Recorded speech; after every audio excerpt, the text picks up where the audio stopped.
Bienvenue sur Carrière Expatriation, le premier podcast qui donne la parole aux professionnels expatriés. Aujourd'hui, j'ai l'honneur de recevoir Maximilien, qui a fait un échange universitaire à Montréal au Québec. On a parlé d'énormément de choses durant ce podcast, c'était super enrichissant. J'ai hâte que vous nous donniez vos retours en commentaire. Nous avons notamment abordé la formation universitaire en psychologie en France comparativement au Québec. Nous avons également abordé la pratique en psychologie dans le contexte français vs le contexte québécois. Je vous souhaite une très belle écoute. Bonjour Maximilien, comment vas-tu ? Bonjour Amélie, je vais très bien. Super, en tout cas je suis très contente de te recevoir ici au podcast.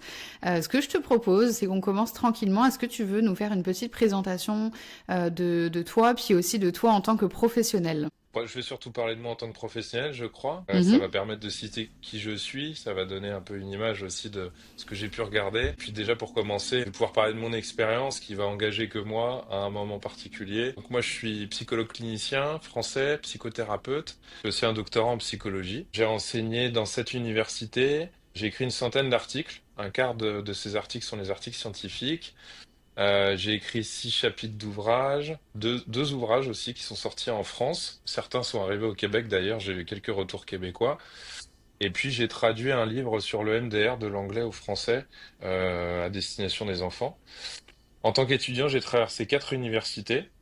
On en parlera peut-être après, mais c'était pas prévu dans mon parcours de traverser toutes ces universités. Moi, j'étais parti pour en faire qu'une seule à la base, et je suis passé par l'Université du Québec à Montréal. Donc, on en parlera tout à l'heure avec grand plaisir. Pour terminer, j'ai travaillé dans quel domaine? Donc, en psychiatrie, en médecine somatique, dans le social, en protection de l'enfance beaucoup aussi. Et puis, je suis passé un petit peu par le milieu judiciaire, très peu, mais j'ai pas eu vraiment d'accroche avec ce milieu. Donc, j'ai fait les secteurs associatifs, le privé, le public. Et pour terminer, donc moi, mon activité en ce moment, je travaille en libéral, je fais de la visio, je rencontre des gens tout venant, des adultes. Ok. Je fais aussi de la supervision pour les psychologues et j'ai beaucoup de demandes parce que c'est aussi encore une question assez française. Et puis je suis fondateur d'un institut, l'Institut du Comment, qui accompagne les collectifs à évoluer, à se transformer. Voilà. Waouh, quelle présentation! Rien que ça. Bravo pour toutes ces expériences, c'est super riche. Puis j'ai vraiment hâte là qu'on puisse étayer davantage un petit peu tout ça, que tu puisses nous donner Mhm. des retours d'expérience justement. Pour commencer, comment toi tu te sens au niveau plus de ton métier en France? Si on peut commencer par là, je laisse la question assez ouverte pour que tu ailles avec un peu comment tu te sens, mais voilà, Ouais. comment tu perçois la place de la psychologie en France en tant que psychologue qui a eu justement diverses expériences multiculturelles? Alors, il y aurait beaucoup de choses à dire. Je m'étais dit que j'allais te parler de ça. La façon dont tu poses la question me donne envie de prendre 4 heures pour expliquer beaucoup de choses, mais on va faire court, il n'y a pas de souci. Mais il faut savoir que la psychologie, je pense qu'au Québec c'est un peu différent, mais en France, la psychologie, la psychothérapie, c'est devenu des objets de consommation à fond. On a même des termes qui font les journaux. Par exemple, je sais pas moi, je te prends le terme de pervers narcissique, c'est un terme qu'on entend au Québec, mais qu'on entend énormément en France. Le terme des zèbres, toute la tendance sur les TDAH, HPI. Et c'est une vraie question parce que on a beaucoup de professionnels qui prennent la parole et qui sont pas du tout psychologues. Et ce qui est très intéressant, qui peuvent être 10 fois, 20 fois, 40 fois plus vendus que les psychologues. Et on se rend compte que finalement s'invitent dans les cabinets des médecins et des psychologues des questions qui n'ont pas forcément de réponse sur le plan scientifique. Donc Mhm. la psychologie en 2025, elle amène beaucoup cette question. Moi, je me suis dit que ce serait pas mal de parler de la profession de psychologue, et j'ai quelques points sur lesquels j'aimerais venir, tout en sachant qu'il y a beaucoup de points qui ne sont pas connus des psychologues français eux-mêmes. Quand je les énonce, c'est particulier parce que ça étonne toujours. Alors, premier point, les UFR de psychologie, les UFR, c'est les unités à l'intérieur de l'université où on enseigne la psychologie, elles n'ont aucune obligation en France en termes de contenu de formation. Donc, Waouh. voilà, donc c'est très important de le dire, il n'y a aucune obligation. Donc, en soi, les UFR de psychologie sont souveraines et on peut transmettre, enseigner exactement ce qu'on veut. Puis au niveau des, je me permets de te couper, peut-être que Ouais, tu vas ouais, aborder ça après là, mais ouais. au niveau justement des heures de pratique, est-ce que là il y a une obligation? Alors, il y a une obligation quand on veut devenir psychologue clinicien, on est censé faire 500 heures de stage. Alors certains vont vous dire 400, vont te dire 400 ou 600, on est à peu près autour de 500 heures de stage. Ça, j'y reviendrai un petit peu par la suite après, mais ça fait aussi partie des choses qui peuvent étonner. Mais déjà ça, quand j'en parle à des psychologues, ils sont toujours étonnés, ils me disent c'est pas vrai, c'est pas vrai. Et je leur dis bah si, il n'y a aucun texte. La plupart des UFR de psychologie vont quand même transmettre autre chose que de l'astrologie ou des choses qui seraient moins tangibles.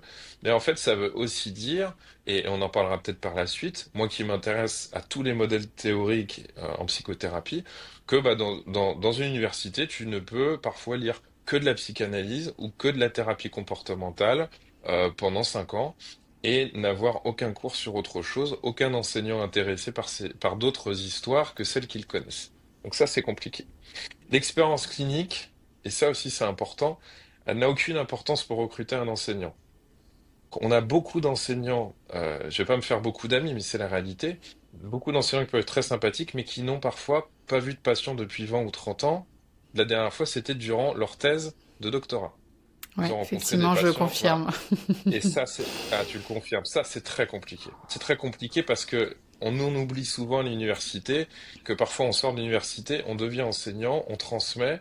Mais si on n'a pas été sur le terrain, il est difficile de pouvoir transmettre à des gens qui vont être sur le terrain dans quelques heures. Et moi, depuis 15 ans, j'ai des étudiants depuis toujours qui régulièrement viennent me contacter en me disant, voilà, on n'a pas pu parler de choses concrètes, on n'a pas pu parler de pratiques. Ça fait 5 ans. Et dans quelques mois, je suis psychologue. Et après, en France, comme on nous le sort souvent, ben, on aura du syndrome de l'imposteur, puisqu'évidemment, on n'a pas pratiqué, on n'a pas fait. Je fais une petite aparté. Après mon doctorat psycho, quelques années après, j'ai fait un CAP cuisine, une formation en cuisine. Et ben, je peux te dire que la première chose qu'on va t'apprendre à faire, c'est prendre un cul de poule, un fouet, de la moutarde, de l'huile, un œuf, et on va te faire une mayonnaise tout de suite. On va pas Hmm, attendre à la fin du diplôme pour te dire, allez, on va commencer à toucher les couteaux, les fourchettes. On fait ça tout de suite. Ce qui ne nous empêche pas d'y réfléchir, de parler théorie. bien Bon. sûr. Donc 500 heures de stage, tu en as parlé, mais alors c'est pas ça qui est le plus ennuyeux. Parce que tu as pu le voir, on le voit sur les réseaux sociaux, quand on va discuter avec des psychologues sur ça, ils diront souvent que c'était 500 heures bien méritées. Mais le problème, c'est qu'il n'y a pas de contrôle du contenu. Et oui. Alors, tu auras toujours des contre-exemples. Il y a dans certaines UFR de psychologie, on vient demander à connaître le tuteur de stage et on peut demander à ce qu'il y ait des choses qui soient validées. Mais en fait, tout ça, c'est pas du tout contrôlé d'une certaine manière. Donc, encore une fois, chaque UFR fait comme elle veut. Donc, depuis 15 ans, j'entends des centaines d'étudiants me raconter qu'ils ont préparé le café, fait les photocopies et écouté silencieusement leur maître de stage en consultation quand ils ont eu cette chance-là et qui sont devenus psychologues. Donc ça pose un énorme problème et c'est pour ça que ça va être intéressant de parler de ce qui s'est passé pour moi au Québec après, parce que je suis rentré dans un autre univers et c'est pour ça que je suis parti d'ailleurs, c'est pour toutes ces raisons-là. Donc évidemment, un autre élément aussi très important, la pluralité des modèles. C'est-à-dire que quand je suis arrivé à l'UQAM, encore une fois, on en parlera après, mais j'ai bien vu qu'en fait tout le monde devait être un minimum, comment dire, ouvert à ce qui existe dans le monde. Donc Carl Rogers, par exemple, qui est l'auteur le plus cité au monde en psychologie, il y a très peu de psychologues français qui l'ont lu. On maîtrise plus ou moins deux, trois concepts dont il a parlé, mais il n'est pas vraiment lu en France. Donc la pluralité des modèles n'est pas respectée, et comme tu l'as peut-être connu, moi j'appelle ça, c'est une invention de ma part, un syndrome d'aliénation professorale.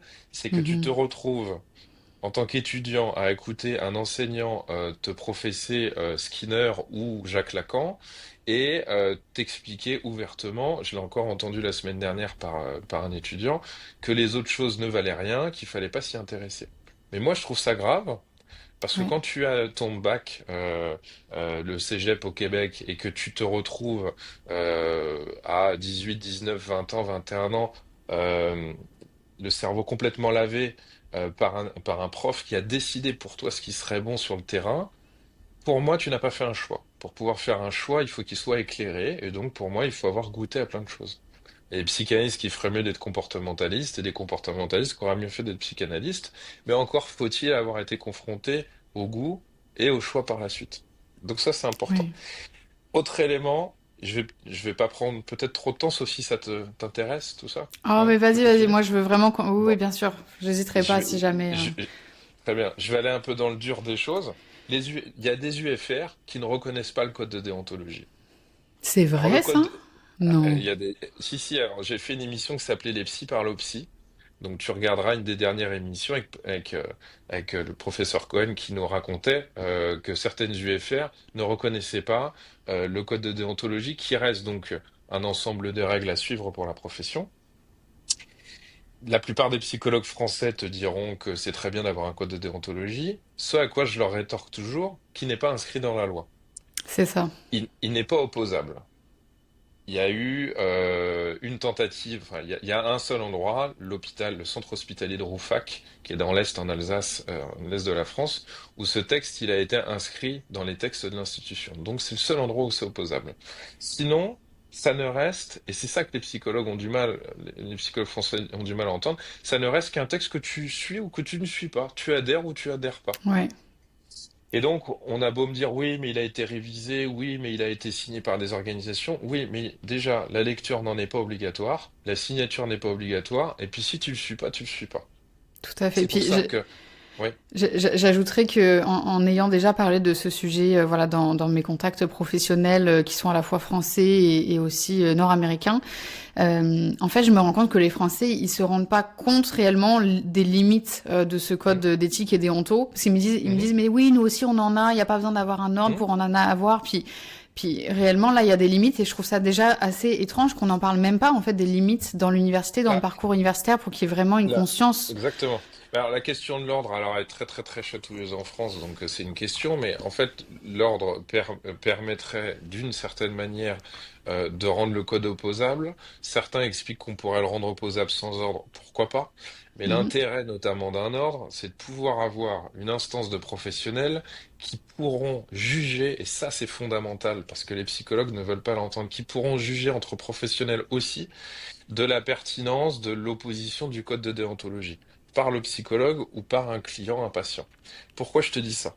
Parce que ce code de déontologie, si un jour on devait s'y référer et poser la loi, si tu fais intervenir un juge lambda, bah pour moi, il sera beaucoup moins à même de pouvoir poser une sanction, un commentaire, une suggestion, etc.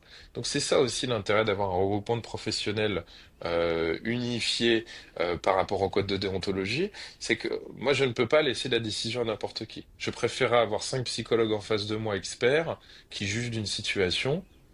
Parce que je me plains d'un Mhm. patient ou qu'un impatient se plaint de moi, plutôt que de laisser un juge qui n'y connaît rien qui est spécialisé en autre chose, en médecine, etc., ou en architecture, et qui déciderait. Donc c'est ça l'intérêt.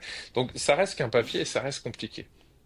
Donc ça, c'est un gros sujet. Beaucoup de psychologues ne savent pas qu'il n'a pas de valeur, qu'il a une valeur symbolique et sentimentale pour les Français, ça on l'a bien compris. Oui. Un autre point essentiel. Là, je peux te dire qu'à peu près 95% des psychologues ne sont pas au courant de ça.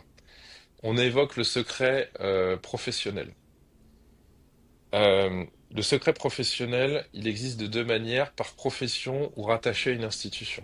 Alors, c'est très clair. La profession de psychologue en France n'a pas de secret professionnel. Ça n'existe pas. Ça n'existe pas. Par contre, quand tu fais partie d'une institution, d'un hôpital, tu dois respecter le secret professionnel. Ce qui veut donc dire que quand tu es en libéral, tu n'as pas de secret professionnel sur lesquels tu peux te tenir. Ça montre aussi la fragilité de la profession qui ne Oui. peut, entre guillemets, se cacher derrière rien. On m'a soufflé que les assistantes sociales en France, elles en avaient un. Ah Donc oui? ça aussi, c'est un élément, ouais, apparemment. Donc je n'ai pas vérifié ça, on m'a dit ça hier. Et donc ça, c'est un élément important. On peut pas évoquer le secret professionnel en tant que psychologue. Ouais. Puis en parlant de ça, c'est vrai que de loin, je vois un petit peu voilà des échanges qui se font entre des psychologues français. Puis encore une fois, l'idée ici de ce podcast, c'est pas de comparer, de voir où est la meilleure pratique de la psychologie ou quoi que ce soit, mais vraiment juste de mieux comprendre un petit peu d'autres façons de pratiquer notre métier. Oui, Puis, ce que je remarquais beaucoup, c'est que le fait qu'il n'y ait pas d'ordre, de ligne directrice claire, donc effectivement, de part de l'absence officielle de secret professionnel, il y a des situations qui sont quand même assez problématiques. En tout cas, moi, de l'extérieur, quand je vois que voilà, on va consulter un adolescent de 16 ans, puis après, on va consulter la mère de cet adolescent. Il y a des choses au niveau du mandat aussi qui posent beaucoup de questions, je trouve, et ça rend il difficile y a encore des, plus les limites. C'est ça, exactement. Et donc, mais tu l'entends bien, tu l'as bien défini, le terme de limite, c'est-à-dire que les psychologues, ça fait partie un peu de la névrose des psychologues français, pour reprendre le jargon psychanalytique, sont mal à l'aise avec le surmoi, avec les limites, avec le fait qu'il y ait des choses à franchir ou pas. Parce que c'est vrai que rencontrer un adolescent sans l'accord des deux parents, ou un enfant, bah ça va poser question. Alors, le truc, c'est que la plupart des psychologues probablement sont dans la bonne pratique, mais on sait aussi que bah, certains s'arrangent de réinterpréter les choses comme ils le veulent, en fait. Malheureusement, c'est ça Oui. la difficulté. Et la plupart du temps, en France, quand on imagine un ordre, on imagine une répression. Enfin, ça fait partie des choses dont je parlerai après. Et puis, c'est pas un podcast non plus, complètement là-dessus non plus. Mais c'est important parce que une profession, on vient chercher des professionnels en fonction de ce qu'ils renvoient, de comment ils fonctionnent, de comment ils existent sur le plan sociétal et politique aussi. Et c'est en Mhm. ça aussi où c'est bien normal que les psychologues aient des difficultés depuis 40 ans. Je reviens un peu sur mes petits points, comme ça après on verra si on a fait le tour sur ce sujet. Il y a quelque chose de très important, donc à l'université on n'est pas formé à la clinique et également à l'installation libérale. Donc la plupart du temps, on est sur des cours théoriques. On peut avoir beaucoup d'enseignants qui vont avoir une pratique en libéral à droite à gauche. Mais donc, c'est quoi être psychologue dans un hôpital? C'est quoi s'installer en libéral? Ça signifie quoi? Ah, la plupart des psychologues qui sortent, ils sont complètement perdus.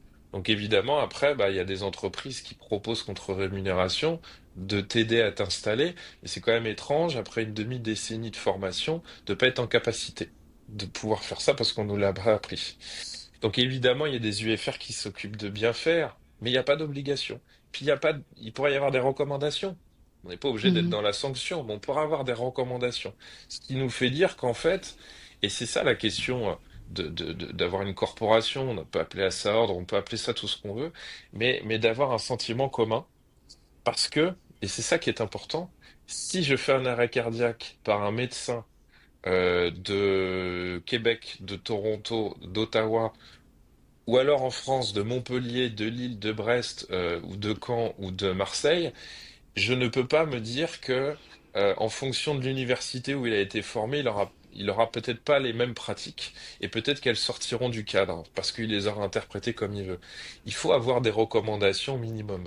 Un nombre d'heures de stage pour ci, un nombre de cours minimum pour ça, ça, ça. Et c'est d'ailleurs ce qu'on te demande quand tu veux faire une demande d'équivalence à l'Ordre des Tout à psychologues fait. du Québec. On se dit, est-ce que tu as eu assez de mathématiques? Est-ce que tu as eu assez de déontologie? Est-ce que tu as fait des cours d'anglais? Est-ce que tu as eu de la clinique? Est-ce que tu as eu de la psychopathologie? Est-ce que tu as eu tout ça? Est-ce que tu as un nombre d'heures minimum? Un autre point fondamental qui moi, me tue depuis des années, le titre de psychothérapeute est protégé en France. Pour être psychothérapeute, on ne peut pas utiliser ce mot-là comme ça.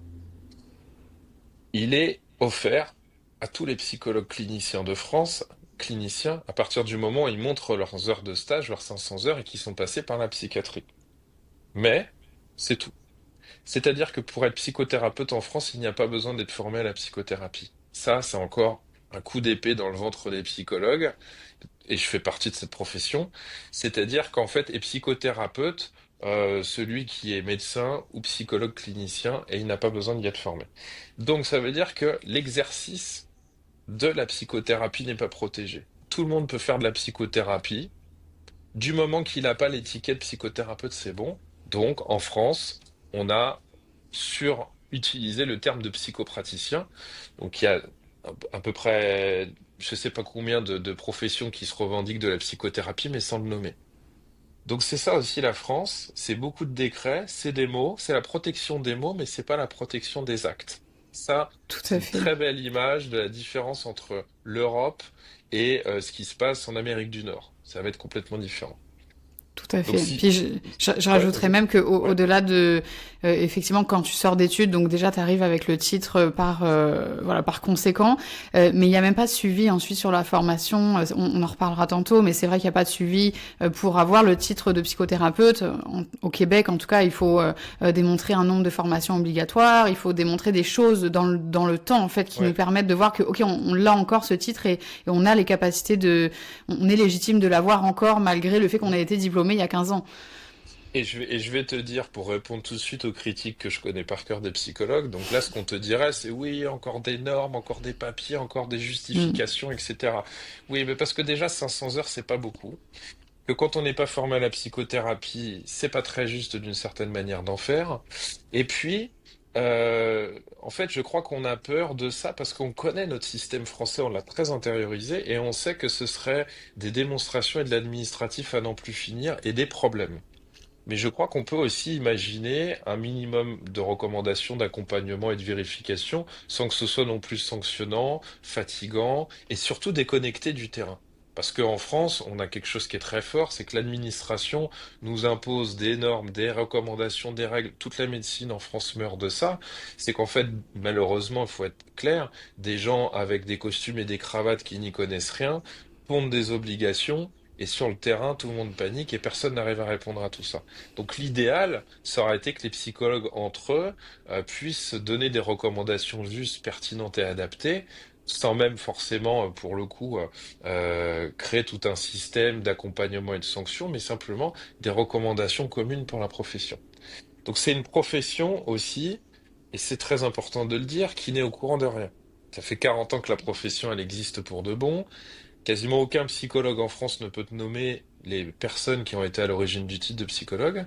Une bonne partie des gens sont encore vivants, mais personne ne les connaît. C'est une profession où l'information ne circule pas.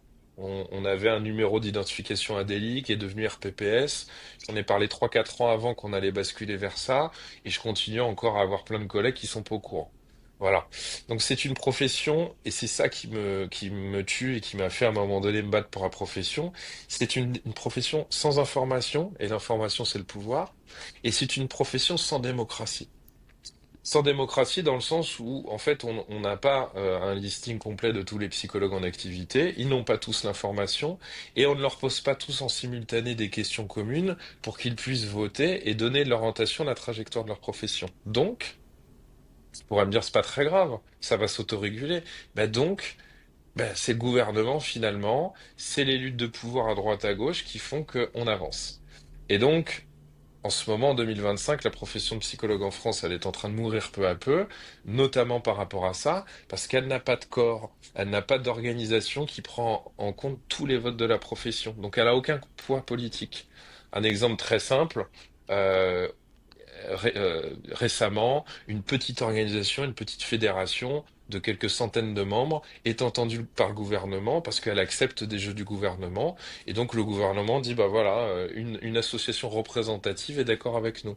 Mais en fait ça représente pas du tout le point de vue des psychologues français. Et comme les psychologues français n'ont pas voulu s'organiser, ils ont toujours refusé de se mettre ensemble, réfléchir ensemble, s'organiser ensemble, tout le monde faisant un petit peu son truc dans son coin, finalement, en fait, l'avenir de la profession est déterminé toujours par l'extérieur. Voilà. Tout à fait. Donc, Puis, ouais, vas-y, termine. Très pour, intéressant. pour terminer sur, j'avais fait donc cette émission Les Psy par Psy. J'ai été a priori, je crois, étonnamment, au courant d'une expérimentation il y a pas mal d'années pour rembourser les psychologues. J'en avais entendu parler pendant le confinement. J'interviewe des psychologues et j'interviewe un responsable d'un syndicat professionnel. Et l'air de rien, je lui parle de ça. Et il me dit à l'époque, oui, oui, on a commencé à faire des petites expérimentations de remboursement. Et je suis devenu sidéré dans les semaines à venir, le temps de digérer l'information, parce que je me suis dit, finalement, un syndicat qui n'était pas très peuplé de psychologues a décidé d'expérimenter des choses, mais la profession n'est pas au courant, tout le monde s'en fiche, et puis on se dit, bah pourquoi pas? Sauf que c'est à partir de là, historiquement, que le gouvernement a commencé à tirer le fil et à obtenir ce qu'il voulait, notamment des remboursements sous des conditions qui convenaient pas. Et c'est ça le problème, c'est que comme chacun fait des petites percées dans son coin et qu'on n'est pas tout un corps en harmonie qui fonctionne tous ensemble, on n'est pas tout un système qui fonctionne et qui se réfléchit, eh bien la profession se fait manger par les mollets à droite à gauche. Et donc finalement personne n'a réagi puisque personne n'avait l'information et tout le monde découvre toujours tout avec 2 3 ans de retard. Donc en gros en France, on est libre. On a peur d'être contraint tout le temps quand on est psychologue français.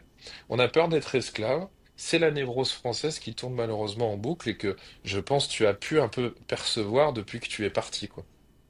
Oui, tout à fait. Puis effectivement, j'ajouterais que le manque de balises, de limites, peu importe comment on l'appelle, puis effectivement, on parle du mot d'ordre professionnel, mais ça pourrait être association ou peu importe, parce que je sais que ce mot peut être connoté parfois négativement, mais ce manque de balises-là, je trouve qu'il est très préjudiciable, en tout cas moi de l'extérieur, pour la Mmh. profession de psychologue en France. Donc comme tu l'as bien dit, effectivement, il y a pas d'unité, il y a des décisions qui se prennent, alors que finalement, voilà, il n'y a pas eu une étude où vraiment Mmh. il y a eu un sondage représentatif, etc. Mais aussi pour la reconnaissance, on va se le dire, financière, aux yeux du public également. Je trouve que par rapport au Québec, c'est aussi une grosse différence que je vois. Et j'ai l'impression que la profession de psychologue est un problème aussi au niveau de la reconnaissance de sa propre santé mentale, finalement, où il y a beaucoup d'épuisement, un manque de reconnaissance au niveau financier. Voilà, il y a plusieurs Mmh. professionnels là qui se sentent vraiment lésés. Donc Mmh. c'est assez ambivalent en fait de pas vouloir ces balises-là, de pas vouloir appartenir à qui que ce soit, mais en même temps de se sentir un petit peu seul et pas suffisamment reconnu. Oui, oui, et puis enfin, on aura bien des choses à dire, mais tu parles de la question d'un ordre, c'est pas la question en fait ordre, c'est le fait d'être tous ensemble et d'avoir un vote démocratique de tous les membres de la profession, ça permettrait quelque chose de pertinent. Notamment, les psychologues sont payés à un salaire ridicule dans la fonction publique, qui parlera peut-être pas aux Québécois, mais aux Français. On peut se retrouver à gagner 1500 euros. Quand on habite à Paris en 2025, on peut pas vivre. Et C'est tout ça ne choquant. peut pas être, ça ne peut pas être négocié puisque de toute façon la profession n'existe pas. Donc, si la profession existait, elle pourrait faire contrepoids. Donc, tu vas avoir quelques personnes qui vont faire grève, ça en devient ridicule. Et c'est là où les psychologues se rendent compte qu'ils n'ont finalement aucun pouvoir. Donc, il y a quelque chose comme ça qu'il faut pouvoir aussi entendre.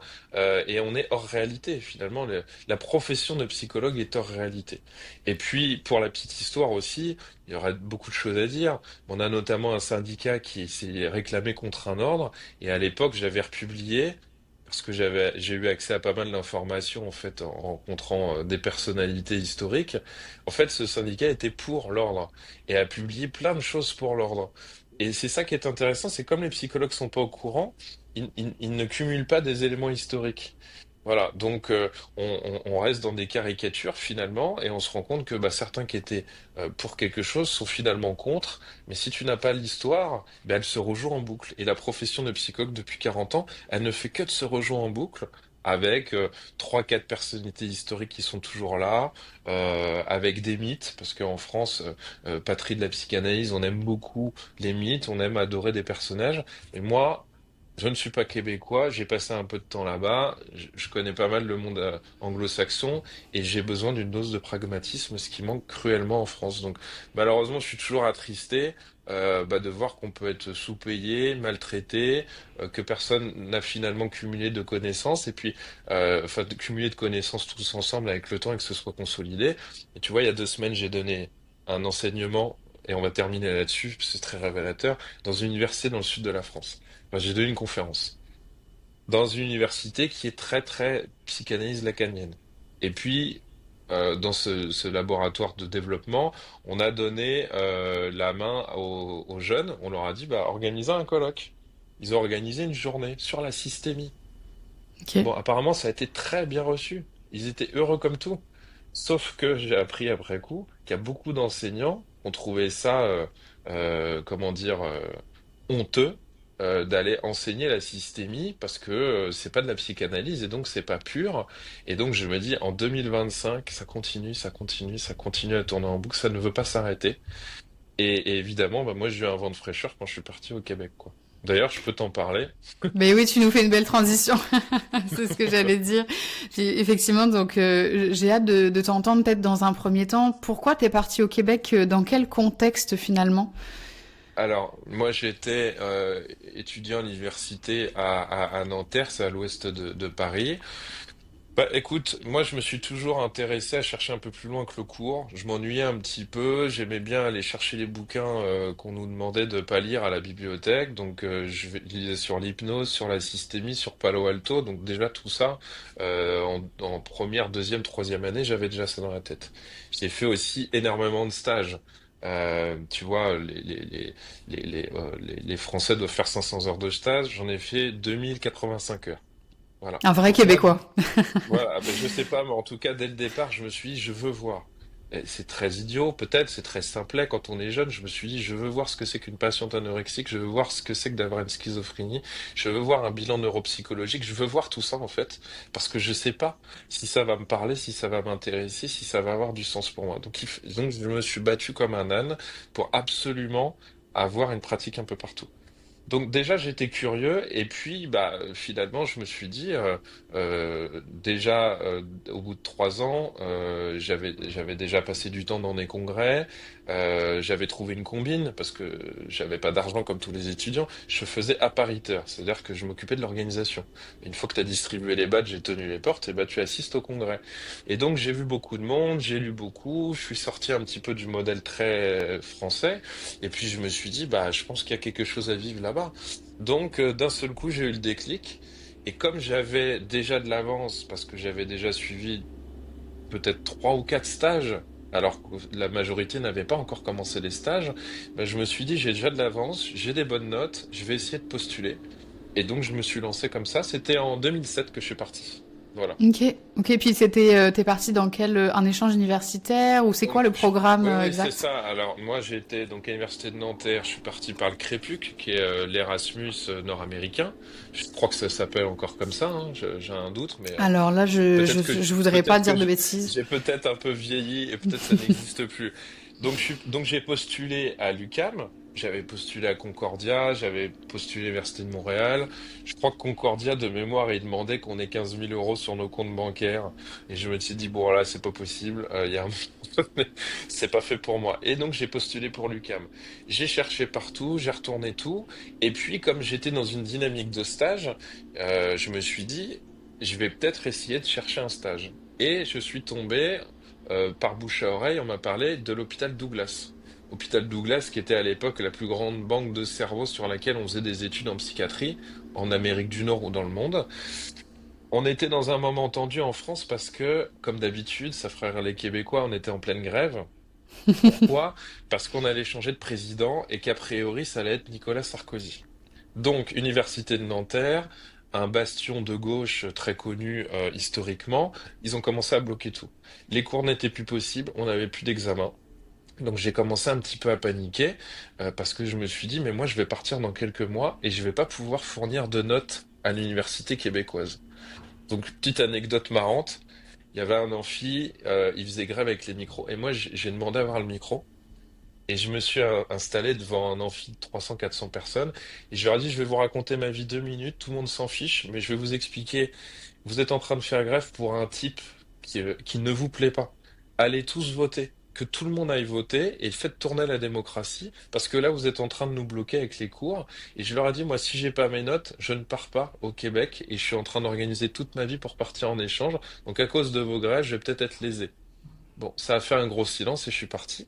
J'ai eu un moment de panique, donc je vais te raconter ce qui s'est passé. Ça va te donner une idée de la personnalité du type en face de toi. J'ai contacté l'Office franco-québécois de la jeunesse Ok. parce que je voulais absolument partir en stage et je comprenais rien au système québécois.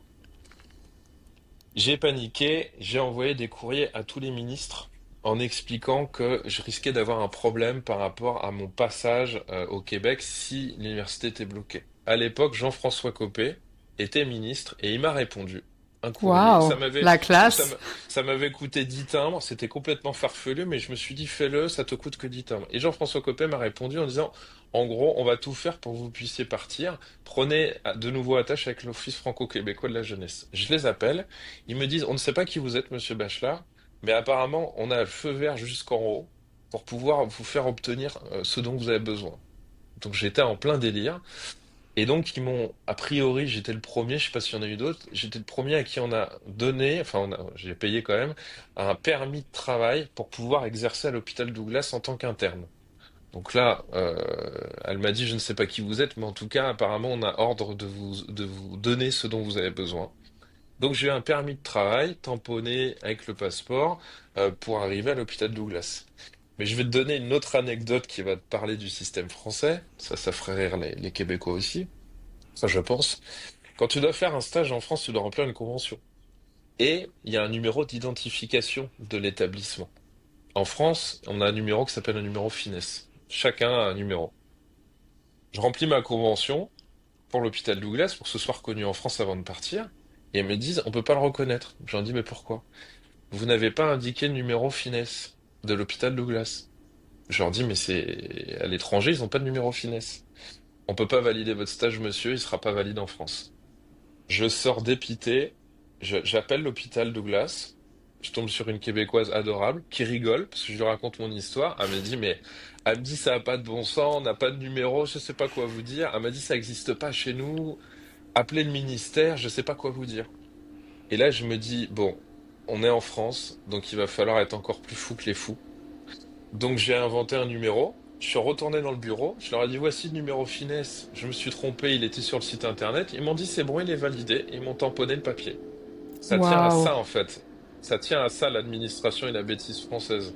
C'est ce qui est le plus puissant au monde, la bêtise française. Il faut jamais nous sous-estimer pour ça. Donc j'ai eu mon truc tamponné. J'ai fait faire des lettres de recommandation partout pour pouvoir à mon stage. Comme j'avais suivi pas mal de congrès en thérapie comportementale à l'époque, c'était le premier truc qui m'a intéressé. Je suis passé à autre chose après. Et bah, ils m'ont pris là-bas à l'hôpital Douglas. Donc moi, je peux te parler de comment s'est passé l'université, peut-être. Après, je te parlerai de l'internat. C'est Tout quoi à fait. comment On peut commencer par ça, puis juste pour nos auditeurs, donc Hôpital Douglas, c'est à Montréal, puis effectivement à l'UQAM, donc c'était là ton université? Ouais, oui, oui, Ok, dans à Lucam. Montréal également. Ok. Bon, Et bah je en fait, t'écoute. Oui. et la chance que j'ai eue, c'est qu'en fait, moi, je sais plus s'il exerce, j'avais Claude Bélanger, qui est grand spécialiste TCC des troubles anxieux. Et en fait, c'était un de mes profs à l'UQAM, et c'était aussi mon référent de stage, tuteur ou maître de stage, je sais plus comment vous dites, comment c'était à Oui, l'époque. parce Et que donc, oui. je l'avais sur les deux, en fait. Je l'avais en cours, certains cours, et je l'avais aussi à la clinique des troubles anxieux. Parce que Ah l'hôpital oui, donc Douglas, c'est un énorme c'était. complexe. Et moi, j'étais à la clinique des troubles anxieux, qui à l'époque était au métro Verdun. Et apparemment, ça a déménagé, c'est plus là-bas. Je sais pas si tu Oui. vois métro Verdun, je pense que c'est la Oui, ligne oui, oui, oui, verte, bien sûr. un peu perdue. Ça s'est un Voilà. petit peu éloigné parce que là, c'est vraiment un très gros hôpital. Puis effectivement, pour l'anecdote, ça m'a un peu surprise parce que je me suis rendu compte ici que les Québécois, les professionnels québécois étaient très étonnés qu'en France, on appelle un maître de stage. Tu sais, Oui, c'est vrai que juste un la maître, sémantique, un un maître, maître, c'est un quand même gourou. très hiérarchisé, Bah, alors que c'est la France. effectivement, C'est le effectivement, paradoxe je pense que français. ça en dit long. Ça en dit long. Mais comment t'as vécu les cours justement? Est-ce que toi, t'as trouvé qu'il y avait de la hiérarchie entre les professeurs et les Alors, ben, étudiants? justement, je vais t'en parler, mais c'est le paradoxe français parce qu'on ne veut dépendre de personne, on ne veut adorer personne, mais on fait beaucoup ça quand même. Donc moi, la première chose qui m'a fait sourire, c'est le tutoiement. Donc, Oui. amphithéâtre énorme, à peu près 150-200 étudiants. On donne un cours, etc. Une enseignante donne le cours. Et puis, j'entends un type qui lève la main et puis qui tutoie le prof. Je me dis, Waouh, wow, là en tant que wow. Français, tu te dis Je me suis dit, oh là! Et donc, pour moi, c'était presque le signe qu'il y avait de l'agressivité. Bon, ça s'est bien répondu, etc. Bon, c'était assez drôle. Et puis après, on avait des plus petits cours, je sais même plus comment ça s'appelle, au Québec. En France, on dirait des TD, des travaux dirigés. On était à peu près 15 ou 20. Et puis, une autre enseignante donne son cours. Je lève la main, je pose une question et je lui dis vous. Et elle me regarde avec un sourire. Je me dis, mais pourquoi elle sourit? Et puis elle me dit, tu t'appelles comment? J'ai dit Maximilien. Elle m'a dit, Maximilien, si t'es OK, on va se tutoyer parce que on est au Québec, quoi, et il n'y a pas de problème. Tu peux me parler, tu peux tout me dire. Je me marre, je rigole. Et puis je me rends compte que finalement, on peut mettre des distances avec le tutoiement et que le vouvoiement peut parfois être finalement une façon assez désagréable de parler aux gens. Donc ça m'a fait relativiser là-dessus. Donc ça, c'était un de mes premiers chocs. Évidemment, un choc pour tous les Français, c'est quand on arrive là-bas, c'est les moyens financiers. Parce que quand je suis rentré, voilà, les salles de sport à l'américaine, on a un autre rapport à l'argent aussi. Donc moi, comme j'ai fait un échange universitaire, j'ai eu l'impression de faire un casse dans une banque. Parce qu'en fait, je payais les droits d'inscription français qui sont ridicules pour avoir des services, des moyens qui sont extraordinaires. Mais les deux systèmes sont pas comparables. On n'aura jamais incomparable. ce niveau-là, et puis c'est pas grave en fait. Parce que entre payer 400 euros l'université de Nanterre ou payer, je sais pas moi, 3 4 000 $ à l'UQAM, forcément on n'a pas les mêmes choses. Mais bon, chacun sait que même Barack Obama a dû attendre au moins 50 ans pour finir de rembourser son crédit étudiant. Donc c'est pas la même vie, ça se compare pas. En tout cas, j'encourage les gens qui peuvent partir à partir. Mais quand j'ai demandé une attestation de notes, ça m'a coûté 7 $ Alors la Ouais. mentalité française fait qu'on n'est pas content, mais je me suis dit bon bah en même temps j'ai gagné sur tout le reste quoi. Mais c'est vrai que ça nous donne une valeur des choses. Le nombre Puis d'étudiants par classe, ouais, je dis-moi. rajouterais même, j'ai l'impression qu'avec tous les étudiants que j'ai pu rencontrer ici en psychologie, les étudiants étrangers, mais aussi québécois, c'est sûr que Mhm. c'est quand même un gros investissement financier. Puis encore une fois, ici, l'objectif, c'est pas de comparer. Il n'y a pas un système qui est Bah meilleur que non, l'autre, c'est juste différent. Mais c'est sûr que c'est c'est un ça. engagement financier. Et quand tu vas commencer des études, en fait, tout simplement à n'importe quel niveau, l'engagement de l'étudiant est tellement différent. Donc, ce serait Ouais, intéressant et peut-être qu'il existe déjà des études là-dessus, mais en France, on voit beaucoup des étudiants, voilà, qui sont à l'université puis qui partent au bout d'un an ou deux parce que tu sais, ça coûte pas très cher, ils savent pas où aller. c'est ça, c'est Puis ça. ça donne tellement pas la même énergie en fait pour les nouveaux étudiants qui veulent commencer dans leur vie professionnelle finalement. Mhm. Bah, c'est-à-dire que quand tu es étudiant québécois que tu vas en psycho, déjà, et il va falloir, ça va te coûter des sous, donc c'est sérieux, ça va être long, ça va être coûteux, mais à la fin, tu es formé à la psychothérapie, et puis on va caricaturer, mais tu te retrouves quand même avec un salaire qui est quand même plus intéressant. Donc en France, c'est plus simple, malgré tout ce qu'on nous dit. Ça coûte pas très cher, parce que ça reste université et c'est pas non plus une folie. Et puis, bah, on peut se retrouver dans une institution avec un salaire misérable, en fait. Donc c'est vrai que Exact. c'est deux mondes qui sont complètement différents et ça doit se rattacher à notre société. Nos sociétés sont complètement différentes. Enfin, je dis les nôtres parce que pour moi, t'es québécoise, mais ça, ce serait l'objet d'une interview pour toi. Le nombre d'étudiants par classe, il est plus court aussi au Ouais. Québec et c'était quand même assez agréable. La pluralité des approches aussi, évidemment, puisque bah, tout le monde a une connaissance aussi des autres modèles et d'un seul coup, les conversations sont plus du tout les mêmes. Parce que pour avoir écrit mon premier livre sur l'approche intégrative, m'intéressant à tout le modèle qui existe, essayer de voir en quoi ils sont comparables, en quoi ils ne le sont pas, tu te rends compte que pour pouvoir discuter de ça avec quelqu'un, encore faut-il qu'il ait une connaissance des autres modèles. Voilà. Et tu peux te retrouver avec des psychologues qui ne connaissent aucun autre modèle que le leur depuis 40 ans, en fait, et qui n'ont ouais, vraiment aucune connaissance théorique ou pratique. Il y a aussi quelque chose qui m'avait beaucoup parlé en cours et que j'aimais beaucoup, c'était la culture du débat.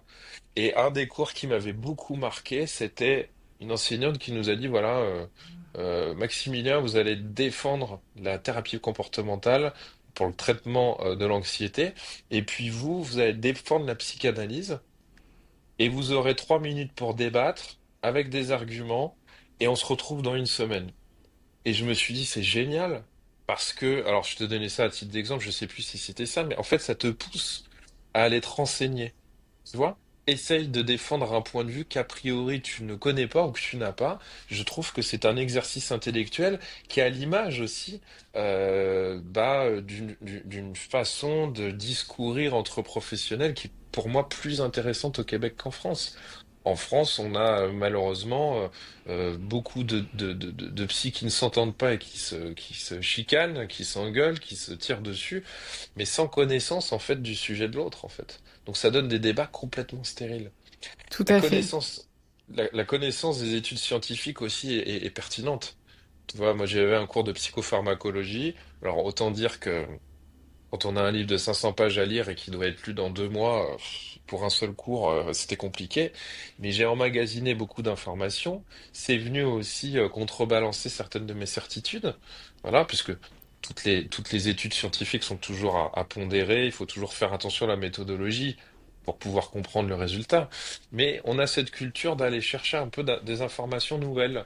Et ça donne des indications sans forcément tomber dans l'éviction de méthodes de référence, parce que les Français ont toujours peur qu'on supprime les trois quarts des pratiques thérapeutiques pour uniquement la thérapie comportementale ou uniquement les neurosciences. C'est pas ça.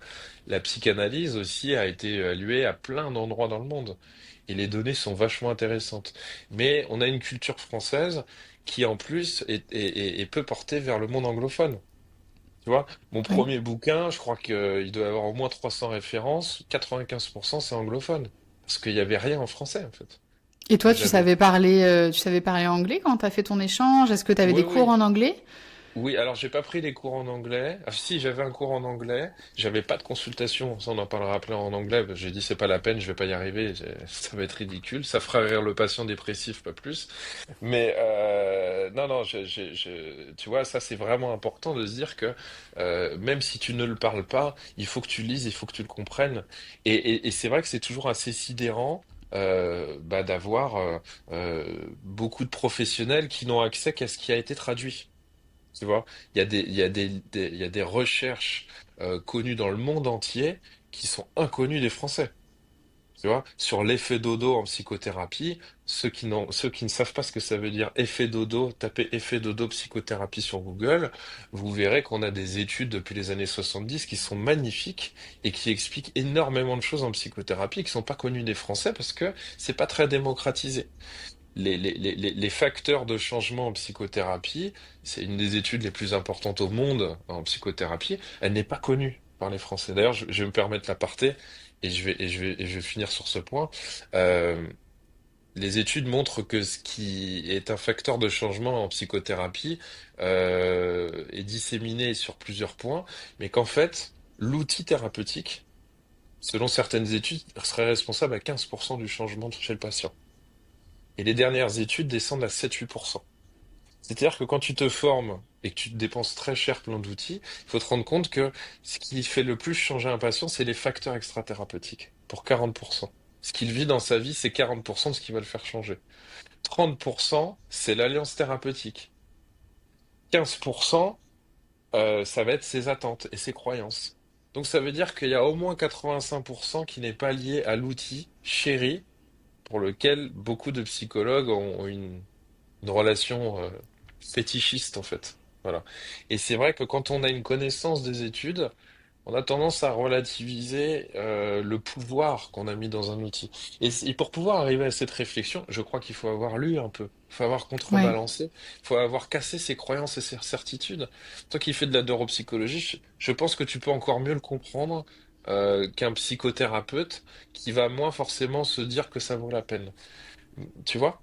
Et Ouais. donc, que ce soit une sensation, est-ce que le TDAH augmente, diminue, les HPI, le QI, tout ça, eh bien, je crois que si on ne s'appuie pas sur des données, si on les contrebalance pas, on risque de rester sur des croyances, en fait. Et notre métier est pétri en partie de croyances, mais il doit être aussi fondé sur des éléments, comme en médecine. La médecine est un art qui est porté par des éléments scientifiques. Mais on peut pas uniquement être un artiste et on peut pas être uniquement dans de la science. Et je crois que voilà, notre culture française a un peu manqué de ça. Si je devais contrebalancer pour terminer sur le point de l'université, je crois qu'il y a parfois trop d'influence anglophone quand même. Parfois un peu trop rigide. Parfois, ne faire référence qu'au DSM, ça pose problème. Pour moi, un Hmm. clinicien pur peut pas s'arrêter sur le DSM, qui reste un outil pour catégoriser, ranger, faire des statistiques. Donc, la finesse clinique, elle peut parfois manquer. Et je vais te donner une anecdote que j'avais pas racontée depuis longtemps qui m'a fait sourire. J'étais à l'hôpital Douglas, on était en espèce de colloque conférence avec plein de professionnels, et à un moment donné, on aborde le sujet des personnalités multiples. C'est un énorme sujet parce que en France, ça n'existe pas vraiment. Mais ça commence à venir par des théories particulières, venant de Pierre Janet, modifiées, etc. Mais c'est intéressant de voir que quand tu prends l'avion, t'arrives aux États-Unis, il y a des personnalités multiples, mais tu n'en as jamais vu en France. Très important. Et moi, j'avais posé une question, parce que tout le monde disait, ah oui, les personnalités multiples, tout le monde en discutait. Et moi, j'ai levé la main, j'ai dit, écoutez, je vais vous poser une question de français, je suis désolé si ça vous choque, mais est-ce que quelqu'un dans cette pièce a déjà rencontré une personnalité multiple? Et il y a eu le silence, là, comme là. Et je me suis dit, voilà, ça me pose question. À partir de quand on essaye de chercher dans la réalité à retrouver ce qui nous est énoncé dans des bouquins, ou à partir de quand aussi on vient, à l'inverse, ne pas susciter ça dans notre clinique. Et je crois que quand on est un peu trop porté sur le modernisme et sur certains éléments comme le DSM, etc., on pourra avoir tendance à surdiagnostiquer certains éléments. Donc pour contrebalancer, je dirais ça. Voilà. Ouais, puis c'est intéressant parce qu'effectivement, en neuropsychologie, le surdiagnostic au Québec, c'est quand même un gros sujet. Justement, le congrès de l'Ordre des neuropsys du Québec, ils ont vraiment ciblé leur conférencier là-dessus. Et j'entends beaucoup de Français ça vient parfois même dévaloriser en fait un petit peu la neuropsychologie au Québec. Oh, au Québec, il y a que du TDAH, ceci et cela. Puis c'est sûr qu'il y a parfois du surdiagnostic pour plein de raisons. Mais tu as bien défini comment en fait il faut naviguer un peu entre tout ça et aussi entre ces deux extrêmes que sont la France et le Québec là dans la façon de pratiquer. Donc effectivement, c'est super intéressant comme sujet. Ouais. Et je pense, moi, je connais très peu la neuropsy, mais c'est vrai qu'il m'est arrivé parfois de tomber sur des bilans d'intelligence et de me dire, de mes connaissances, cet enfant n'est pas HPI. Et puis quand tu le fais passer à des collègues neuropsy, ils te disent, bah non, mais c'est la conclusion du rapport.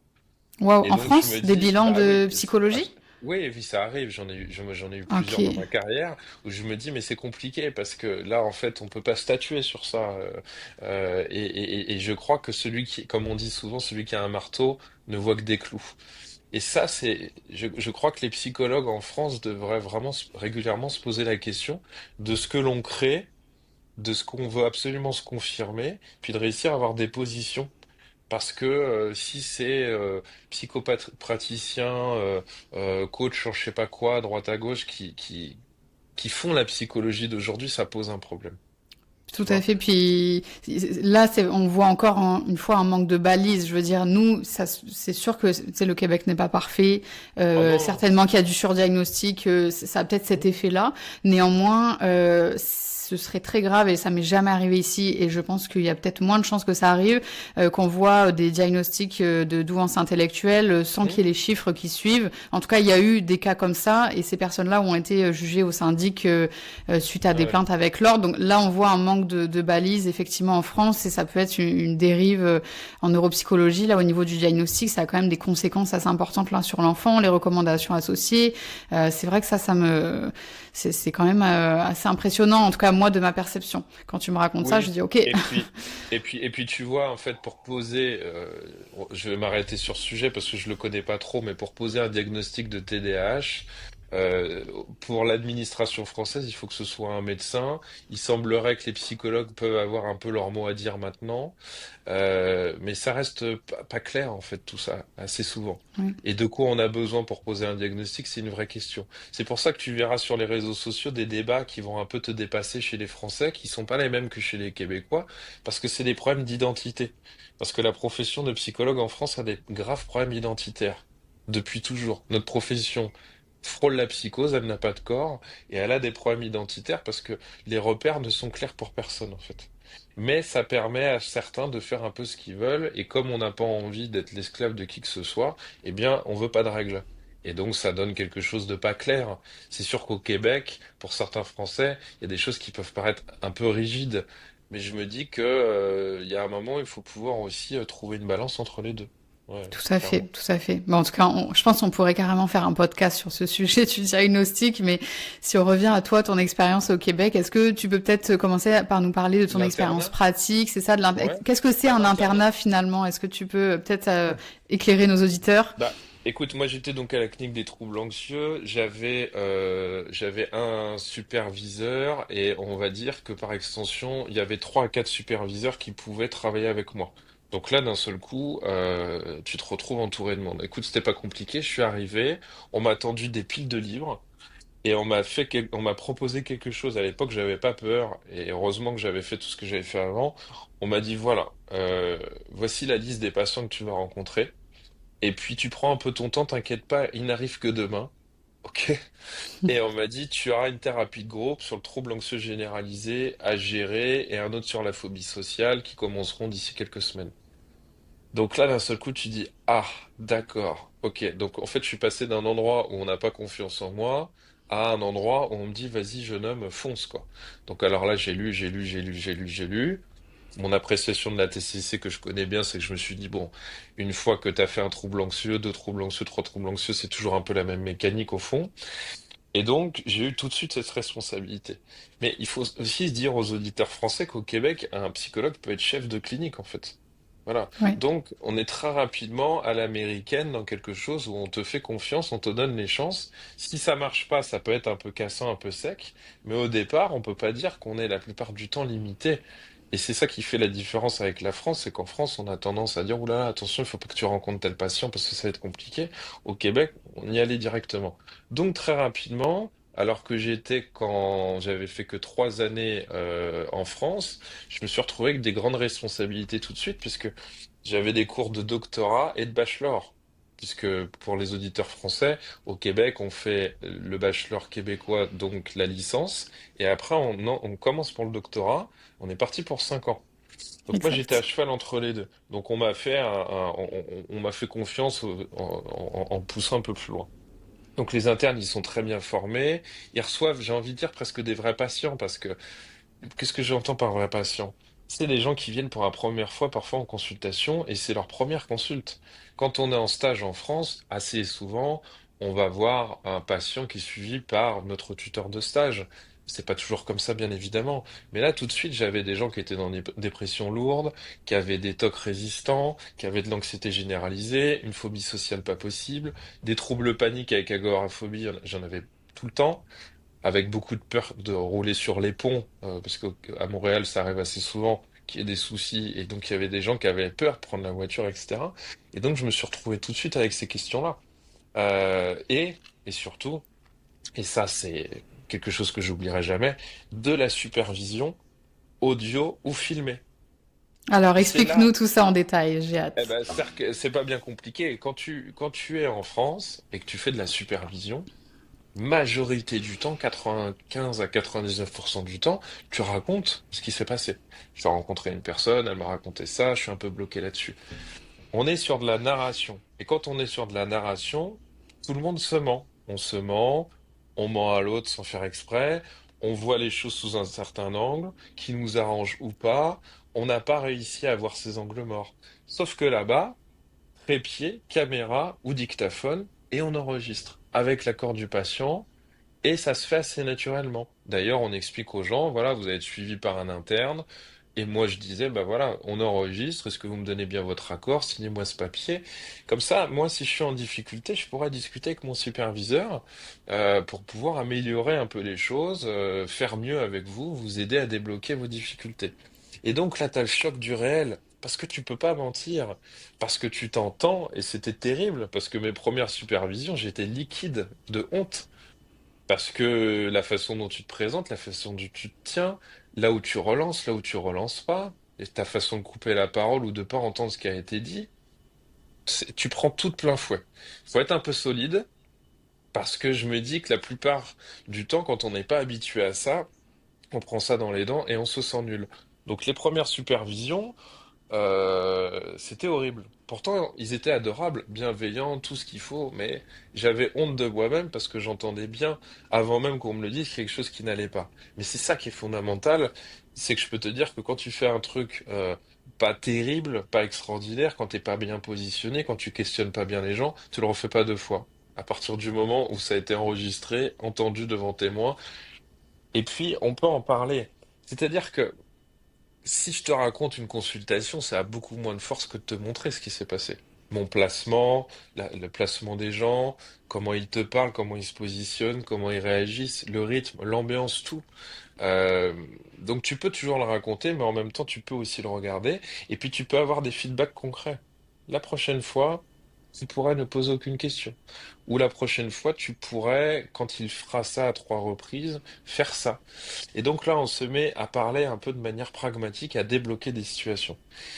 Parce que quand on est dans le récit, quand on est dans le discours, bah, c'est déjà beaucoup moins saisissable en fait, quoi. Donc ça fait partie des choses qui m'ont beaucoup parlé parce que c'est vrai qu'à chaque fois que tu parles, tu trahis la réalité, quoi.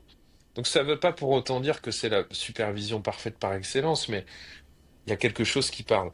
Moi, après, j'ai eu de la supervision en France par moi-même. Et je me rappelle qu'un de mes superviseurs, qui était psychanalyste et systémicien, je lui ai dit, écoutez, moi, j'enregistre mes consultations avec l'accord des gens, dans mon cabinet. Est-ce que je peux vous ramener la vidéo? Bah, c'était extraordinaire, quoi. Parce Donc, que tu as c'est vrai que, gardé ce j'ai gardé le mécanisme-là, tu l'as truc. gardé. Ok. Exactement. Quand je me suis formé en systémie, à un moment donné, on nous a dit qui veut être supervisé sur une séance qu'il a eue.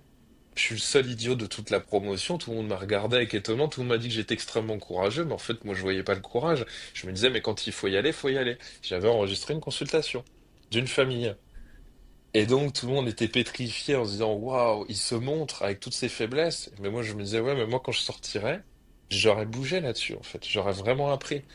Et puis, il y a le choc du visuel, il y a tout ce qui se passe, en fait, qui est beaucoup plus parlant que mes représentations et mes images, qui passent par le filtre de mes émotions et de mon histoire Bien aussi. sûr, bien sûr. Donc, on peut décaler un peu des deux.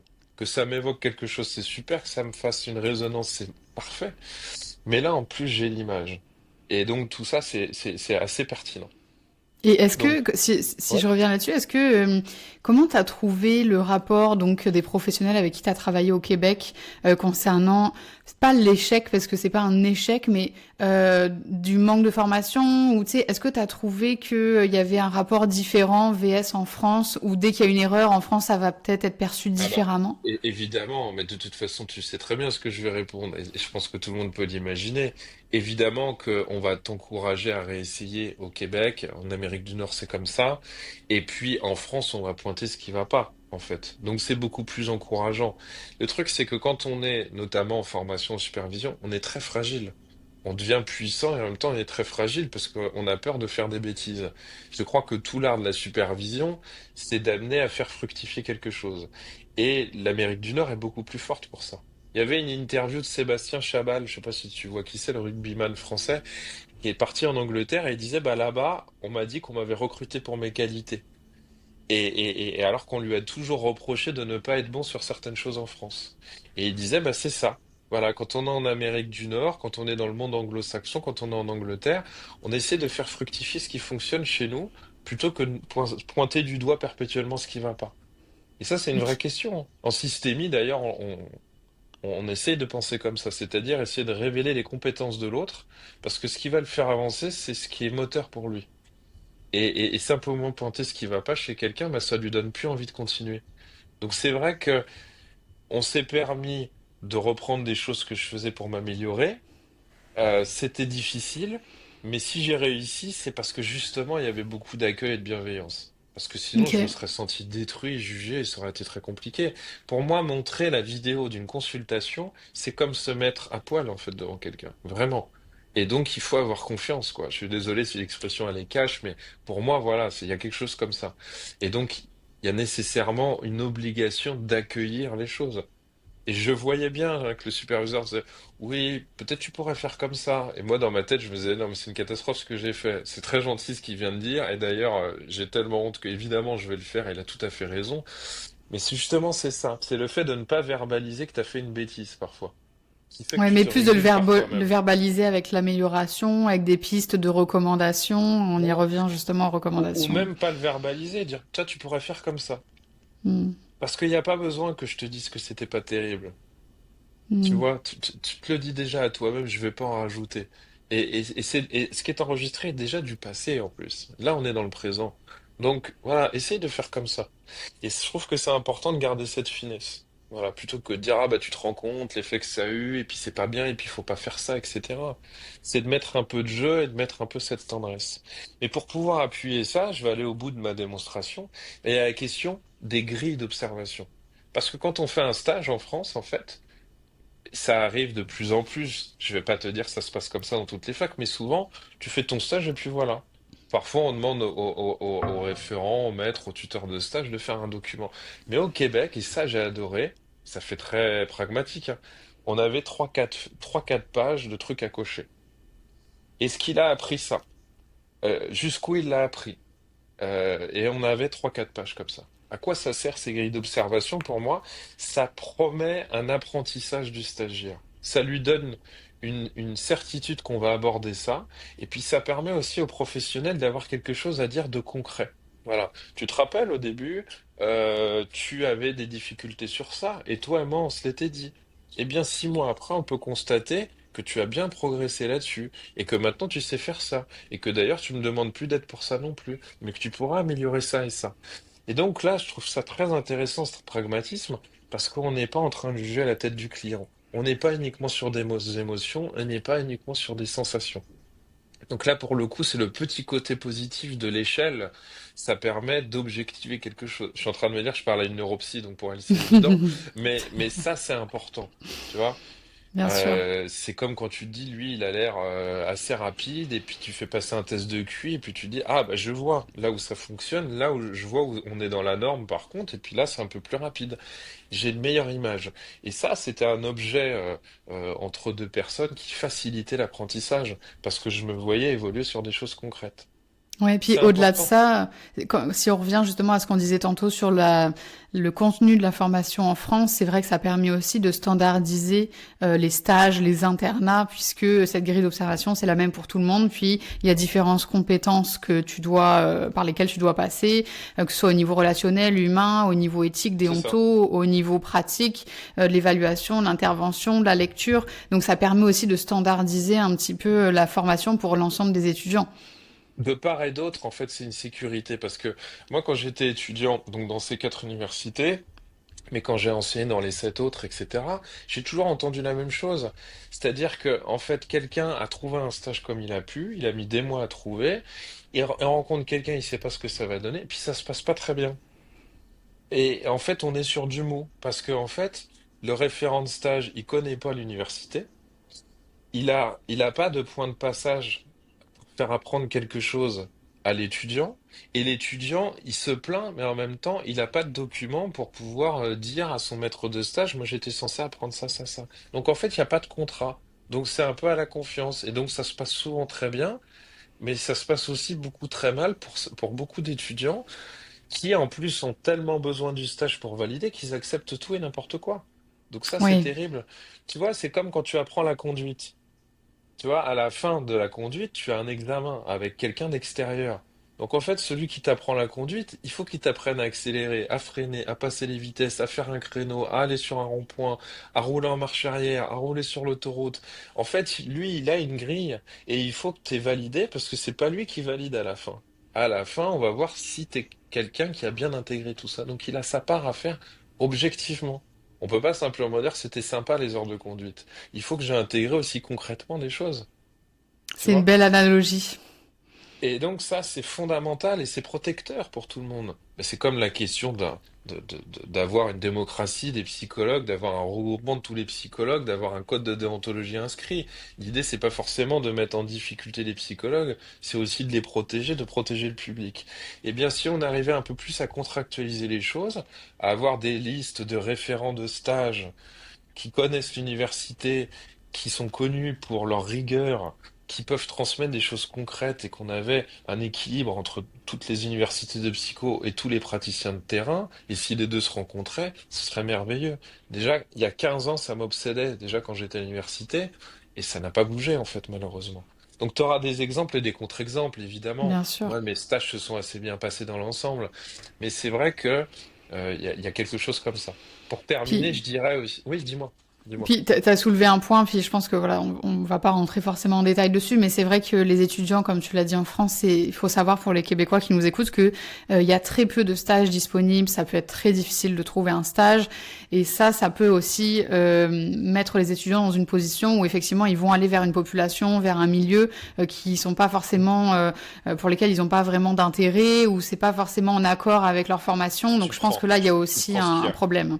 Tu Exact, prends ce qu'il y a. exact. Après, il faut aussi se dire, tu vois, moi j'ai une jeune psychologue, enfin une qui va bientôt être psychologue, qui m'a rencontré il y a 2, 3 mois. Et elle me dit, ah là là, c'est difficile pour trouver des stages. Et je lui dis la question bête, à combien d'organismes avez-vous envoyé votre CV? La réponse était 15. Mais moi, quand j'ai commencé mes études, j'avais 5, 6 stages sous la main et c'était moi qui choisissais. Hein. Tu vas te dire, mais comment t'as fait, Maximilien? C'est pas possible. Eh ben, j'envoyais 400 à 500 CV par mail à chaque fois. C'est-à-dire que je faisais des listes des institutions où il y avait des psychologues. C'est pour te dire que je suis peut-être un peu fou. Mais je me disais, je veux choisir. Je veux être sûr d'avoir un stage. Donc, quand tu as envoyé un CV à une institution, bah moi, je prenais 3, 4 soirées dans la semaine que je cassais. Je regardais pas de films pendant 3, 4 soirs pendant mes études. Et puis, j'envoyais. Et je me retrouvais avec 4, 5 stages Et c'est vrai qu'à côté, on me disait c'est difficile à trouver. Ouais, mais c'est difficile, mais il faut se donner les moyens. C'est-à-dire qu'il faut aussi, voilà.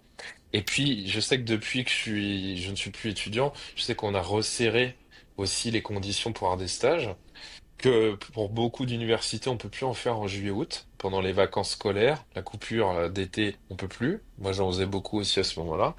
Et puis, dernière chose aussi, moi, j'étais à la fin où les stages pouvaient être gracieux, sans rémunération, gratuits. Et maintenant, la France a fait en sorte que les stages soient obligatoirement rémunérés. Donc, on cherche des Ça crée un combines. frein, ouais, Ah ça, bah ça oui, fait un frein supplémentaire, là, malheureusement, mais mais ça serait pas soit un problème si tout était bien repensé. ouais, En tout cas, pour effectivement. terminer sur la question culturelle France-Amérique, nous, on est en France, on est en Europe, donc Saint Thomas d'Aquin, philosophe, nous a donné des concepts, notamment le concept de personne. Et donc, il faut comprendre qu'en Amérique du Nord, on est plus dans une société où on va penser le collectif, en fait. C'est pour ça, très concrètement, que les alcooliques anonymes ont toujours fonctionné du tonnerre en Amérique du Nord et qu'ils ont du mal en France. Ils ont du mal en France pour la question culturelle du vin, mais c'est aussi que se retrouver ensemble, c'est compliqué en fait pour les Français. Moi, je me suis retrouvé avec des thérapies de groupe avec 20-25 patients, il n'y avait pas de problème. Va faire ça en France, c'est extrêmement compliqué. Donc on a une culture, un esprit collectif en Amérique du Nord qui est complètement différent. En France, on est plus dans une vision individualiste. Et puis, sur le plan intellectuel, on va moins avoir une culture d'un vrai débat, on va plus être dans de la critique, dans du scepticisme. Et il suffit de regarder, et c'est toujours un bijou pour moi, il suffit de regarder les psychologues italiens, américains ou québécois sur LinkedIn. Moi, je regarde leurs discussions depuis des années. Bon, on a l'impression qu'il y a que des solutions et qu'il y a des points de vue. Et quand tu regardes, je mets au défi quiconque de regarder 10 posts de débat de psychologues sur LinkedIn. Bon, les insultes affusent au bout de 2 minutes, les critiques sur l'autre, la posture de psychologue qui a tout compris, qui donnerait des leçons caricaturales à celui qui a écrit son poste, c'est en permanence ça en fait. Donc il y a une espèce d'inimitié perpétuelle. Les psychologues français ne s'aiment pas en fait, la plupart du temps entre eux, ils ne s'aiment pas. Ils sont dans une Ouais. concurrence, dans un jugement, et ça transpire ça énormément. Et pour ceux qui ont du mal à l'imaginer, il suffit d'aller voir ailleurs, ils reviennent en France, ils se rendent compte que c'est catastrophique en fait. C'est sûr. Ça te Puis là, parle? ben, tout à fait, parce que là, encore une fois, moi, je vois beaucoup les balises. Au-delà du fait qu'effectivement, au niveau, je pense, sociétal, il y a quelque chose où nous, on est plus dans le groupe, justement, et on va plus s'entourer, etc. Mais si on y va au niveau plus des balises données par l'ordre, justement, des psychologues du Québec, tu n'as pas le droit publiquement, si tu utilises ton Ouais. titre, donc par exemple sur LinkedIn, tu as utilisé ton titre, de porter préjudice, atteinte à la profession ou à d'autres membres de la profession. Donc déjà, ça limite, même si des fois, ça peut arriver que tu as bien envie de verbaliser des choses, de la frustration envers des professionnels, bah, il y a des règles à respecter. Tu ne peux pas porter atteinte à la profession pour justement maintenir cette image de cohésion aux yeux du public. Donc effectivement, au niveau culturel, il y a quelque chose, mais aussi au niveau, encore une fois, des balises où ça permet quand même de maintenir un petit peu cette cohésion-là, même dans les moments difficiles. En France, on l'a aussi avec les avocats, mais qui ont un ordre aussi. C'est-à-dire Bah qu'il y a un oui. principe de confraternité et qu'on doit faire en sorte, je sais pas si le terme parlera aux Québécois, mais on ne doit pas faire en sorte de déculotter ses collègues devant les autres. On n'a pas à les humilier, on n'a pas à les insulter, on peut ne pas être d'accord, mais il faut pas qu'on oublie qu'on arbore un titre, je dirais presque honorifique, et qu'on doit représenter une maison, quoi, ou une entreprise, ou un collectif, ou une profession et qu'en gros, on ne peut pas parler juste en son nom propre. À partir du moment où on est sur un réseau social professionnel, on présente aussi sa profession. Et c'est vrai que c'est pas un réflexe français parce que les psychologues français ne se sentent pas appartenir à une profession. J'ai discuté avec tellement de psychologues, j'ai fait beaucoup de choses pour la profession à différents endroits, et c'est toujours la même chose. J'ai encore appelé des psychologues pour la première fois hier, plusieurs psychologues dans une autre région, et en fait, les discussions, elles tournent rapidement sur le fait que on ne se sent pas appartenir à la profession, on n'aime pas forcément ses collègues, on ne se sent pas faire partie d'un collectif, d'un esprit commun, et c'est vrai que voilà, il y a quelque chose qui tourne différemment dans d'autres pays. Après, on peut aussi prendre l'exemple de la Suisse où les critères sont extrêmement rigoureux, compliqués, la question des remboursements est très compliquée aussi. C'est pas si rose que ça. C'est clair et Non, net. bien sûr. C'est sûr qu'il y a des inconvénients, là, bien entendu. Clairement, clairement. Et puis pour les Suisses, la prescription par un médecin ou par un psychiatre, du psychologue, c'est toute une question. Mais c'est vrai qu'on peut pas avoir le beurre et l'argent du beurre, comme on dit en France. On peut pas avoir une totale autonomie, un rattachement à rien du tout, et en même temps obtenir des salaires et une reconnaissance. Après, ça veut pas dire qu'on doit forcément se soumettre à tout et n'importe quoi. C'est pour ça que pour moi, et c'est la catastrophe des psychologues français, n'ayant pas réussi à s'organiser depuis 40 ans, c'était la discussion que j'avais avec un des fondateurs du titre, à qui je disais ce serait important qu'on ait un journal tous les mois et qu'on soit au courant de tout ce qui se passe dans la profession. Il m'a dit, ah Maximilien, arrête, ça me fait du mal, c'était mon rêve à l'époque. Mais je lui ai dit, tant qu'on n'a pas ça, finalement, on sera obligé d'être martelé et modifié par les injonctions qui nous entourent. Tu vois? Et donc on se Oui. retrouve après contraint de devoir faire ce qu'on nous dit de faire. C'est ça le malheur, c'est qu'à vouloir être absolument autonome et libre, on va se retrouver contraint et esclave. Et ça fait partie de la névrose des psychologues français. Et c'est pour ça que le Québec a été pris par moment comme exemple, parce que il y a quelque chose qui s'est un peu auto-organisé avant que ce soit une contrainte de l'État violente, en fait. C'est ça, Oui, c'est ça effectivement, la effectivement. morale de l'histoire des psychologues français. C'est que voulant cultiver leur liberté, ils se sont retrouvés esclaves. Hmm. Voilà. Donc c'est Ouais, la notion de ouais. liberté qui est réinterrogée. Tout à fait, tout à fait. Puis justement, toi, quand tu es revenu en France, donc après cette expérience, Hmm. j'imagine tu as dû être confronté à des chocs culturels, certainement des chocs qu'on vient de d'adresser là aujourd'hui, mais est-ce qu'il y a quelque chose qui t'a vraiment frappé dans ce retour?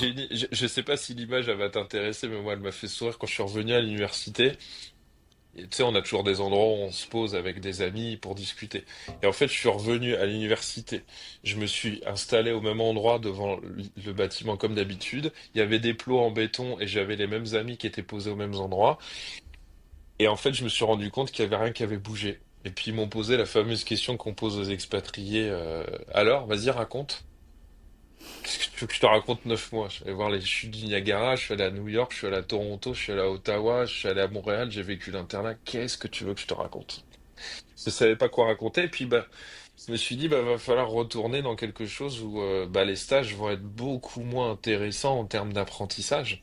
Je me suis quand même débrouillé, j'ai eu quand même des référents de stage qui ont intégré d'où je venais, et qui m'ont laissé un peu plus de responsabilité que la moyenne. Et en fait, j'ai compensé. Parce que dès la quatrième année de psycho, quand je suis revenu en master 1, j'avais déjà écrit mon premier article scientifique. Donc c'était complètement lunaire, personne comprenait ce qui se passait autour de moi, les autres étudiants, mais moi j'avais rattrapé mon retard parce que j'avais besoin de continuer à cultiver ça. Je suis allé à l'hôpital Sainte-Anne, j'ai fait une des premières études sur la pleine conscience chez les patients bipolaires. Donc on a vu que j'étais motivé, on m'a dit bah tu veux participer à l'étude? Ah bah oui, donc j'ai fait passer les questionnaires, j'ai fait les statistiques et tout, j'ai fait la revue de littérature parce que je m'ennuyais fermement en cours quoi. Enfin, c'était encore pire. Et c'est vrai Bah qu'en oui. stage, on m'a donné quelques responsabilités. J'ai commencé à me former à l'hypnose aussi directement. On m'a dit, vas-y, tu as fait telle formation, tu peux y aller, etc. Parce que je sentais bien que moi, j'allais pas pouvoir faire des photocopies et distribuer le café, c'était plus possible, quoi. Voilà. Bah là, Donc, tu m'étonnes, après avoir vécu cette expérience, effectivement, il n'y a pas de retour en arrière possible, ou alors bah très oui, difficilement. parce que en fait, c'est un petit peu comme si tu étais chef d'entreprise, que tu avais géré les budgets, que tu avais été très assertif et qu'on te mettait salarié dans un poste où tu dois attendre et t'ennuyer. Bah, tu vas mourir. Mm. Psychologiquement, il y a quelque chose où tu as l'impression d'être rétrogradé, puis tu peux faire un truc, mais tu peux pas, t'as pas le droit de le faire. Tu vois? Donc forcément, il a fallu que je trouve des subterfuges, et puis j'ai commencé bah, je suis parti sur un doctorat, et puis j'ai fait tout ça, quoi. Donc moi, ça m'a pas aidé, en fait, dans ma névrose, à vouloir faire des trucs et vivre des expériences, ça m'a boosté encore plus. Et ça m'a pas du tout ralenti, en fait. Mais je crois que c'est l'internat aussi qui a beaucoup joué. Parce Oui. que personne ne faisait l'internat et les cours dans les échanges. Il faut savoir que moi j'ai rencontré plein d'amis français, ils avaient leurs cours. Et donc la plupart du temps, ils révisaient et puis ils allaient s'amuser, ils allaient découvrir Montréal. Moi j'avais rajouté, mon petit côté masochiste, j'avais rajouté l'internat, quoi, avec ses exigences. Mais j'ai appris en tellement accéléré que ça m'a donné après des idées.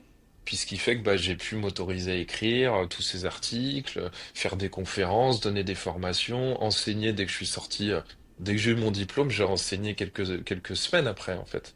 J'avais gardé ça. Mais tout ça, ça crée une différence par rapport aux autres aussi, qui a été Bien notable. sûr. Puis j'entends que ça t'a permis aussi peut-être de prendre position dans ce rôle de psychologue, d'avoir Mm. une certaine légitimité, qu'au début du podcast, on parlait justement des psychologues qui venaient de consulter, je vais Mm. bientôt être diplômée, au final je me sens pas du tout, j'ai pas Ouais. les outils. Effectivement, la démarche est différente et j'imagine que ça se ressent dans nos interventions, dans le lien thérapeutique, puisque effectivement ça, ce sont vraiment des facteurs Ouais, favorisant les changements là chez nos clients, chez nos patients, c'est ça. si je dis ça à la française.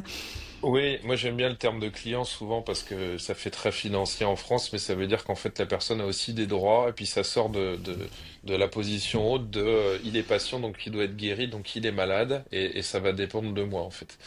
Mais tu vois, pour rebondir, j'avais donné une interview à Julien Bess et j'avais parlé de ce moment-là que je vais te retraduire.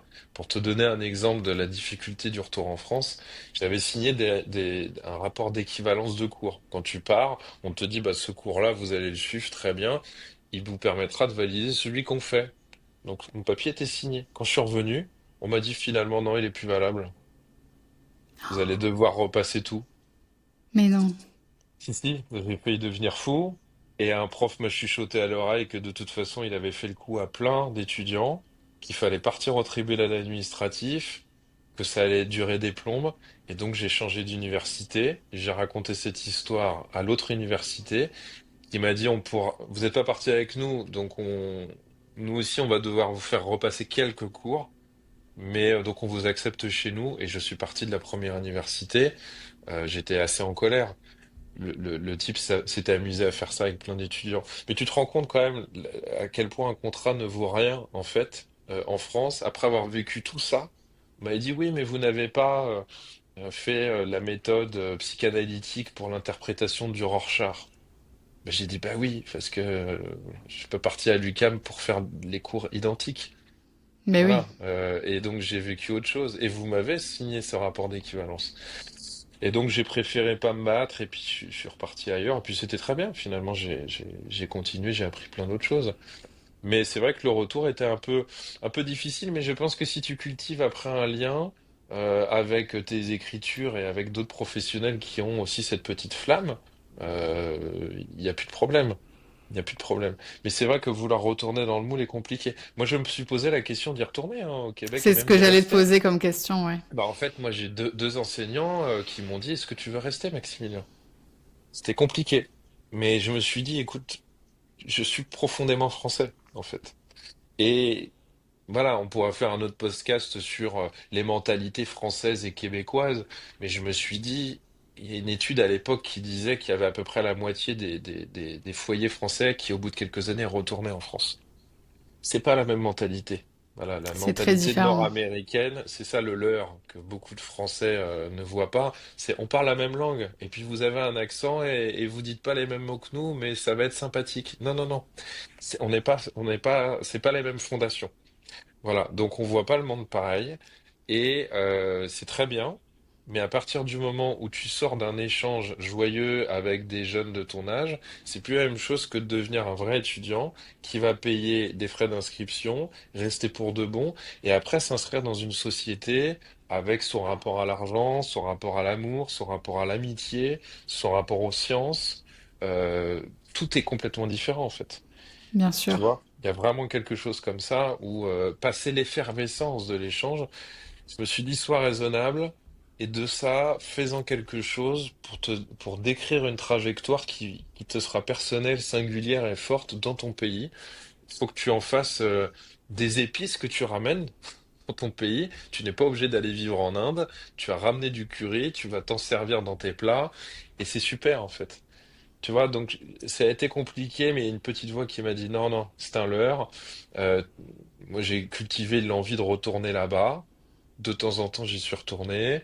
J'aimerais beaucoup un jour donner un cours, une conférence là-bas. Ça, c'était mon. Je m'étais dit quand tu reviendras, tu donneras des cours, une conférence, ce sera sympathique. Mais je me suis dit que même si j'ai toujours un énorme plaisir à aller au Canada, au Québec, à Montréal, tout ça, je me suis dit que c'était pas fait pour moi en fait. Voilà. Mais Donc c'était dur, hein.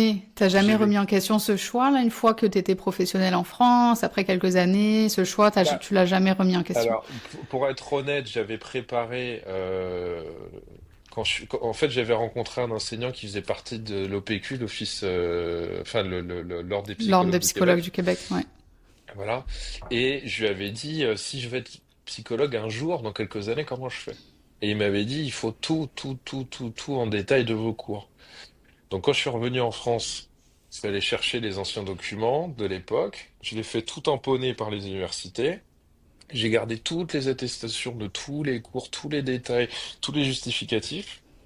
Et j'ai un dossier qui est prêt pour un jour partir ailleurs si j'en avais vraiment envie. Et je m'étais dit, bah, on verra peut-être un jour. Peut-être un jour. Mais Ok. bon, la vie fait que je me dis, si un jour je devais travailler à l'étranger, ce sera peut-être pas forcément en tant que psychologue, ce sera en tant qu'autre chose. Parce que j'ai d'autres tours dans mon sac, on va dire. Je comprends. Mais il y a des moments où oui, on pourrait aimer ça. On pourrait aimer ça. Maintenant, ma façon de voir aussi les voyages, personnellement, c'est de les imaginer pendant 2 ou 3 ans à l'étranger.